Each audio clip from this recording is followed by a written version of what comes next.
ছোট্ট একটা গুনার কথা আপনাদের অল্প বলবো, যেটা আমরা সবাই করি। সেটা হলো, মুসলমান যখন আর এক মুসলমানকে খারাপ জানে, তখন এই মুসলমান ওই মুসলমানের গীবত করে। গীবত শোনেন? গীবত মানে কি? গীবত কি সত্য কথা না মিথ্যা কথা? মিথ্যা কথা, আসলে ঠিক না। গীবত শতভাগ সত্য কথা, 100% সত্য না হলে ওটা গীবত হবে না। গীবত হওয়ার জন্য প্রথম শর্ত হলো ওটা 100% সত্য হতে হবে।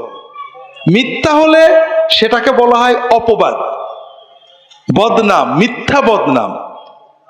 আর গীবত হওয়ার জন্য শর্ত কি? প্রথম শর্ত কি? শতভাগ সত্য হইতে হবে। আল্লাহ রাসূল সাল্লাল্লাহু আলাইহি ওয়াসাল্লাম বলছেন, আতাদরুনা মাল গীবাহ, তোমরা কি জানো গীবত কি? সাহাবায়ে কেরাম বললেন, আল্লাহু ওয়া রাসূলুহু আ'লাম, আল্লাহ এবং তার রাসূল ভালো জানেন। তখন রাসূলুল্লাহ সাল্লাল্লাহু আলাইহি ওয়াসাল্লাম বললেন, যিকরুকা আখাকা বিমা ইয়াকরাহু, তোমার ভাইয়ের গায়বাতে, অনুপস্থিতিতে তোমার ভাই সম্পর্কে এমন কথা বলবে, ওই কথাটা সে যদি জানে তার কষ্ট লাগবে। সে চাই না যে আমার অনুপস্থিতিতে আমার পিছনে কেউ আমার এই কথাটা বলুক। তাহলে একটা জিনিস গীবত হওয়ার জন্য কয়েকটা শর্ত। তার একটা হলো তার অনুপস্থিতিতে বলা, আর একটা হলো যেটা সে অপছন্দ করে সেটা বলা।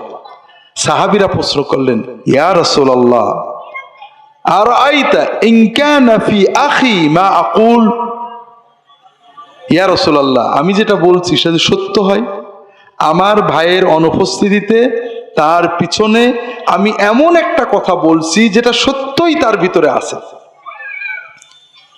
রাসূলুল্লাহ সাল্লাল্লাহু আলাইহি ওয়াসাল্লাম উত্তরে বললেন, ইন কানা ফি আখিকা মা তাকুলু ফাকাদ গতাবতা ওয়া ইন লাম ইয়াকুন ফীহি মা তাকুলু ফাকাদ বাহাত্তা, যদি তুমি যে কথা বলছো এটা সত্য সত্যই ওই ব্যক্তির ভিতরে থাকে, তোমার কথা যদি শতভাগ সত্য হয় তাহলে ওটা গীবত হবে। তাহলে গীবত হওয়ার জন্য তিনটে শর্ত। একটা হলো আপনি পিছনে বলবেন অনুপস্থিতিতে, আর একটা হলো যেটা বললে সে কষ্ট পায়, আর একটা হলো সত্য হতে হবে। যদি মিথ্যা হয়, আল্লাহ রাসূল সাল্লাল্লাহু আলাইহি ওয়াসাল্লাম বলছেন, ওয়া ইল্লাম ইয়াকুন ফীহি মা তাকুলু ফাকাদ বাহাত্তা, যদি তুমি যে কথাটা বললে ওই কথাটা তার ভিতরে না থাকে, মিথ্যা হয়, তাহলে এটা অন্য একটা গুনাহ, সেটার নাম হলো অপবাদ। অপবাদের শাস্তি কি? অপবাদ হলো মহা কবিরা গুনাহ। মদ খাওয়া, শুয়োর খাওয়া, এগুলো যেমন কবিরা গুনাহ, গীবত, অপবাদ এইরকম কবিরা গুনাহ, তবে একটু বেশি। আপনি নগদ টাকা দিয়ে, নিজের হালাল টাকা দিয়ে 2 কেজি মদ কিনে খেয়েছেন, এটা গুনাহ হবে। তবে এখানে কোনো বান্দার হক নষ্ট হয়নি। আপনি যখনই তওবা করবেন, অর্থাৎ আপনি বলবেন যে আল্লাহ মাফ করে দাও, আর করব না, তখনই আল্লাহ মাফ করে দেবে। কিন্তু আপনি গীবত করেছেন, অপবাদ করেছেন, অথবা যে কোনো ভাবে অন্য মানুষের হক নষ্ট করেছেন, আল্লাহর কাছে তওবা করেছেন, আল্লাহ আমি অন্যায় কিছু মাফ করো, আর করব না, এটাতে 16 আনা মাফ হবে না। ওই যার ক্ষতি করেছেন তার কাছে মাপ নেওয়া লাগবে। আর এজন্যই আল্লাহ রাসূল সাল্লাল্লাহু আলাইহি ওয়াসাল্লাম বলছেন, মান ক্বালা ফি মুমিনিন মা লাইসা ফীহি আসকানাহুল্লাহু রাদগাতাল খাবালি হাত্তা ইয়াতিয়া বিমাখরাজিম মিনহু, যদি কোনো মানুষ অন্য কোনো মুমিন ভাইয়ের ব্যাপারে এমন কথা বলে যেটা সত্য না, এরকম কথা কিন্তু আমরা সারা দিনই বলি, অমুক লোকটা এই দোষ আছে। আমরা যারা দিনদার, দিনী দল করি, তারা কি বলি? অমুক ইহুদিদের দালাল, অমুক খ্রিস্টানদের দালাল, অমুক অমুকের দালাল, অমুক অমুকের টাকা খেয়েছে, অমুক এই নিয়েতে এই করেছে। এগুলো বলি না? বলি না ভাই? বলি। আপনাকে যদি বলা হয় যে ঠিক আছে, তুমি আল্লাহর কসম করে বলো যে অমুক ইহুদিদের দালাল যদি না হয়, আমার কথা মিথ্যা হয়, তাহলে আমার বউ 3 তালাক, আমার ছেলে পেলে এক্ষুনি মরে যাক, বলতে পারবেন? তাহলে আপনিও নিশ্চিত না, ঠিক না? আপনি আন্দাজে বললেন না? আন্দাজে বললেন। কিয়ামতের দিন আল্লাহ আপনাকে একটা চান্স দেবে। কি বলবে? যে বান্দা তুমি দুনিয়াতে আমার অমক বান্দার ব্যাপারে এই কথাটা বলেছিলে সে ইহুদিদের দালাল, খ্রিস্টানদের দালাল, সে গোপনে অমকের টাকা খায়, সে অমক কাজ করে, সে এই নিয়েতে এটা করে। এই যে কথাটা বলেছিলে এটা ডকুমেন্ট আমাকে দাও, দলিল দিবা।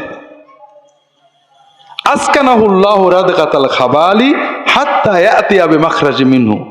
যতক্ষণ তুমি দলিল না দিতে পারবে ততক্ষণ আল্লাহ তাআলা ওই বান্দাকে, ওই যে ব্যক্তি অপবাদ করেছিল, মুমিনের নামে মিথ্যাচার করেছিল, আন্দাজে অপবাদ দিয়েছিল, ভিত্তিহীন অপবাদ দিয়েছিল, ওই লোকটাকে জাহান্নামে, জাহান্নামীদের রক্ত, পুজ, পেশাব, পায়খানা যেখানে থাকে ওর ভিতরে তার অবস্থান দিয়ে বলবেন, তুমি যতদিন ডকুমেন্ট না দিতে পারো এখানে থাকো। নাউজুবিল্লাহ বললেন না?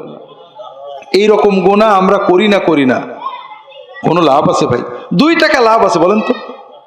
2 টাকাও লাভ নেই ভাই। একটা ভেজাল দিয়ে, ওজনে কম দিয়ে 10 টাকা লাভ করেছেন, দোজখে 10 দিন পড়লেও তো মনের সান্ত্বনা হবে, বাড়িতে বিরিয়ানি খাইছিলাম। এই মিথ্যা অপবাদ দিয়ে কি পাচ্ছি আমরা? এক দল আর এক দলের বিরুদ্ধে, এক মুমিন আর এক মুমিনের বিরুদ্ধে। ভাইরা, আল্লাহর হস্তে বলি, যে কথা আপনি ডকুমেন্ট দিয়ে প্রমাণ করতে পারবেন না সেই কথা বলবেন না। আপনি আমার কথার সমালোচনা করেন যে আব্দুল্লাহ জাহাঙ্গীর এই কথা বলেছে, এটা ঠিক না, কোনো সমস্যা নেই, কারণ আপনি জানেন ডকুমেন্ট আছে, আমি বলেছি। কিন্তু আপনি এটা বলেন না যে আব্দুল্লাহ জাহাঙ্গীরের মনে এইটা ছিল বলে এইটা বলেছে। আপনি কার মন দেখেছেন? আল্লাহ কিয়ামতে জিজ্ঞেস করবে তো। অথবা বলেন না আব্দুল্লাহ জাহাঙ্গীর অমকের কাছে টাকা নেওয়ার কারণে এটা বলেছে। ডকুমেন্ট আছে আপনার কাছে? আছে? বলবেন না, কোনো না। আমি বলে না দুনিয়ার কারোর ব্যাপারে আপনি, বিষয় হচ্ছে কি ভাইয়েরা, একদিন আমাদের একা আল্লাহর সামনে দাঁড়াতে হবে, ঠিক না? এই দুনিয়ার মারামারি, মাতবরি সব শেষ হয়ে যাবে, যেখানে আল্লাহ ইনসাফ করবেন। আল্লাহ এক বান্দার ক্ষতি করে আর এক বান্দাকে জান্নাত দেবে না। আপনি আল্লাহর কাছে কোটি গুনাহ করেছেন, মাপ পাবেন, কিন্তু আল্লাহর আরেক বান্দার ক্ষতি করেছেন, এটা আল্লাহ ওই বান্দার পারমিশন ছাড়া মাফ করবেন না, তার কাছ থেকে মাপ নিতে হবে আপনাকে। কাজেই ভাইয়েরা, এই যে আমরা এক গ্রুপ আর এক গ্রুপের, এক দল আর এক দলের, এক রাজনৈতিক দল এক ধর্মীয় দল আর এক ধর্মীয় দলের, এক ব্যক্তি আর এক ব্যক্তির নামে অগণিত কথা বলছি, এর 95% মিথ্যা, ডকুমেন্ট ছাড়া, মিথ্যাটার প্রমাণ। আপনাকে যদি বলা হয় যে কসম করে বলেন যে এইটা যদি মিথ্যা হয় আমার বউ তালাক, বলবেন না আপনি। এইটা যদি মিথ্যা হয় কালকের ভিতরে আমার ছেলে মরে যাক, আপনি বলবেন না। বলতে পারবেন? আর এইভাবে যেটা পারবেন না, আপনি নিশ্চিত আপনি আন্দাজে বলেছেন, আর আন্দাজে কথা বলাটাই হারাম। আল্লাহ কোরআনে নিজে এটা বলে দিয়েছেন, ইয়া আইয়ুহাল্লাযীনা আমানু ইজতানিবু কাসীরাম মিনায-যন্ন, হে মানুষেরা তোমরা অধিকাংশ সন্দেহ বাতিল করো, বর্জন করো। ফাইন্না বা'দায-যন্নি ইসমু, ধারণা, সন্দেহ এটা পাপ। আল্লাহ রাসূল সাল্লাল্লাহু আলাইহি ওয়াসাল্লাম বলে ইয়াকুম আয-যন্না ফাইন্নায-যন্না আকযাবুল হাদিস, সন্দেহ, ধারণা, মনের আন্দাজে কিছু বলো না, এটা সবচেয়ে মিথ্যা কথা। দ্বিতীয়, আমরা এক মুমিন আর এক মুমিনের বিরুদ্ধে যেটা বলি এটার 5% সত্য কথা, আর সত্য হলে সেটাকে কি বলা হলো? গীবত। গীবত হওয়ার জন্য রাসূলুল্লাহ সাল্লাল্লাহু আলাইহি ওয়াসাল্লাম 3টে শর্ত দিলেন, মনে আছে তো? কয়টা শর্ত? 1 নম্বর সত্য হইতে হবে, 2 নম্বর তার পিছনে হইতে হবে, 3 নম্বর যে কথা বললে সে কষ্ট পায় এরকম কথা হইতে হবে। আমরা অনেক সময় মনে করি ওর আমরা সামনেও বলতে পারি, বলেন না? বলেন না? সামনে যেটা বলতে পারেন সেইটা পিছনে বলাই হলো মহাকবিরা গুনাহ, গীবত। আল্লাহ কোরআনে এই আয়াতে বলছেন, ইয়া আইয়ুহাল্লাযীনা আমানু ইজতানিবু কাসীরাম মিনায-যন্নি ইন্না বা'দায-যন্নি ইসম ওয়ালা তাজাসসু ওয়ালা ইয়াগতাব বা'দুকুম বা'দা।